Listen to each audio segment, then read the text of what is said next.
AP today news. Jagan చిత్రపటానికి పాలాభిషేకం చేసిన పేట వైకాపా నాయకులు.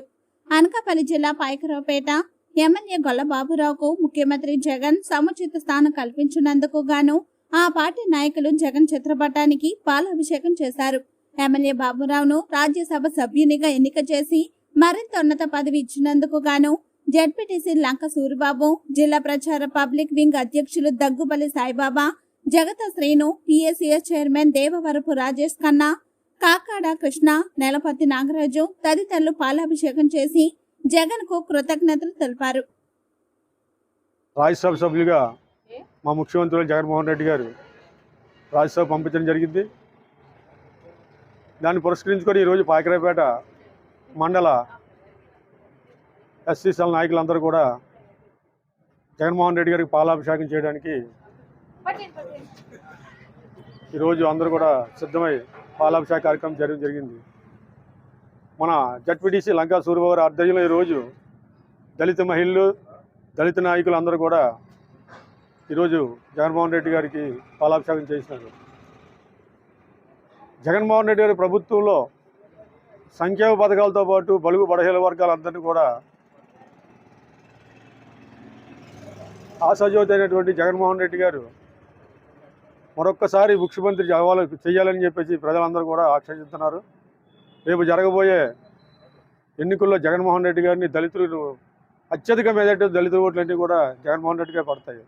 ఎందుకంటే దళితుల్ని గుర్తించే వ్యక్తి, దళిత సంక్షేమాలని డాక్టర్ అంబేద్కర్ గారు రాసినటువంటి రాజ్యాంగాన్ని 100% పాటించే వ్యక్తి ఎవరు ఉన్నారంటే ఇప్పుడు ఉన్న ముఖ్యమంత్రులు జగన్మోహన్ రెడ్డి గారు అని మనందరూ చెప్పుకోవచ్చు.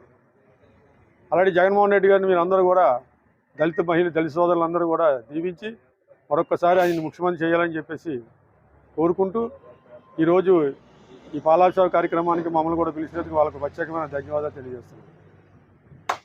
గౌరవనీయులు పాయకరావుపేట శాసనసభ్యులు శ్రీ గొల్లబాబురావు గారి నుండి మన రాష్ట్ర ముఖ్యమంత్రి వర్యులు జగన్మోహన్ రెడ్డి గారు వారికి రాజ్యసభ ఇచ్చి రాష్ట్ర 50 మంది దళితులకు ఇచ్చినటువంటి అవకాశం అని నేను భావిస్తున్నాను.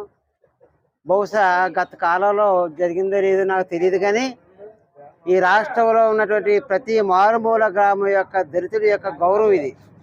గొల్లబాబురావుకి రాజ్యసభ సభ్యత ఇచ్చి ఎంపీ చేయడం వల్ల మేమందరం కూడా దళితులు అందరూ కూడా చాలా గర్విస్తున్నాం. నేను అనుకుంటున్నాను, మా సాయిబాబా గారు చెప్పినట్టు మా దళిత నాయకుడు, దళిత దేవుడైనటువంటి బాబాసాహెబ్ అంబేద్కర్ యొక్క ఆలోచన విధానానికి అనుగుణంగానే జగన్మోహన్ రెడ్డి గారు పరిపాలిస్తున్నారని నేను 100% భావిస్తున్నాను. ఎందుకంటే the first witness is Ambedkar statue in Vijayawada. దేశాల్లో కానీ, ఇతర దేశాల్లో కానీ, మన దేశంలో కానీ, ఇతర రాష్ట్రాల్లో కూడా ఎప్పుడు కూడా ఇంత పెద్ద విగ్రహం లేదని నేను అనుకుంటున్నాను. కానీ జగన్మోహన్ రెడ్డి గారే మొదటగా ఆకాశాన్ని అంతేటువంటి అంబేద్కర్ విగ్రహాన్ని అక్కడ ఏర్పాటు చేసి దళితులకు అందరూ కూడా మార్గదర్శిగా నిలబడ్డాడని నేను అనుకున్నాను. And second thing is Rajya Sabha సభ్యుడు ఎంపీ స్థానం గొల్లబాబురావుకి. ఇది కూడా రాష్ట్రంలో ఉన్న దళితులకు అందరికీ ఇచ్చినటువంటి గౌరవం.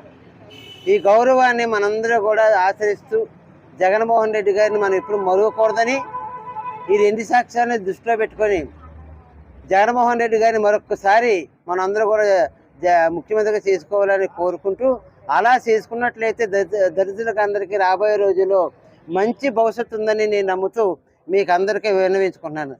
జై జై.